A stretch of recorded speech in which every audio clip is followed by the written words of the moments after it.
నీళ్లు వాడుకోవాలంటే ఇండెంట్లు పెట్టాలి, బోర్డు అనుమతి తీసుకోవాలి, శ్రీశైలం నీళ్ళు వాడుకోవాలన్నా సాగర్ నీళ్ళు వాడుకోవాలన్నా. కానీ ఆంధ్రప్రదేశ్ రాష్ట్రం అవతల నీళ్లను యథేచ్ఛగా తరలించుకొని పోతా ఉంది. తెలంగాణ ప్రభుత్వం ఏమో చోద్యం చూస్తూ ఉంది.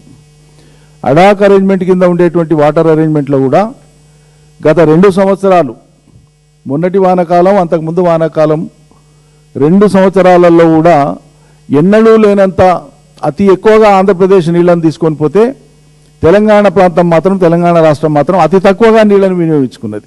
ఇది తెలంగాణ ప్రభుత్వం యొక్క చాతగాంతనానికి నిదర్శనం.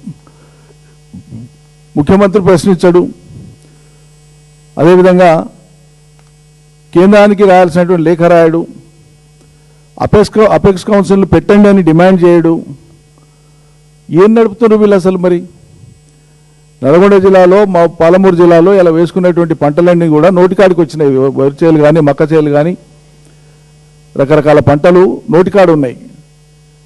ఏప్రిల్ 2-3 వారాల దాకా కనుక నీళ్ళు ఇవ్వకపోతే ఈ పంటలన్నీ కూడా నాశనం అయిపోతాయి, రైతుల నోట్లో మట్టి పడుతుంది. పెట్టినటువంటి లక్షల కోట్ల రూపాయల పెట్టుబడులన్నీ కూడా వృధా అయిపోతాయి. ఇప్పటికే కరెంటు లేక, మీరు ఇస్తా అన్నటువంటి రైతు బంధు లేక నానా రకాలుగా ఇబ్బందులు పెట్టంగా కూడా రైతులు వాళ్ళంతటా వాళ్ళు తిప్పల పడేసుకునేటువంటి పంటలు కూడా నోటికాడికి వచ్చే పరిస్థితి లేకుండా మీ చాతగాంతనం వల్ల, మీ అశ్రద్ధ వల్ల, లేదా అవతల ప్రాంతానికి యథేచ్ఛగా పోతున్నా కూడా ఆపేటువంటి సోయి లేక ఇలా రైతుల్ని బలిపెడుతున్నారు.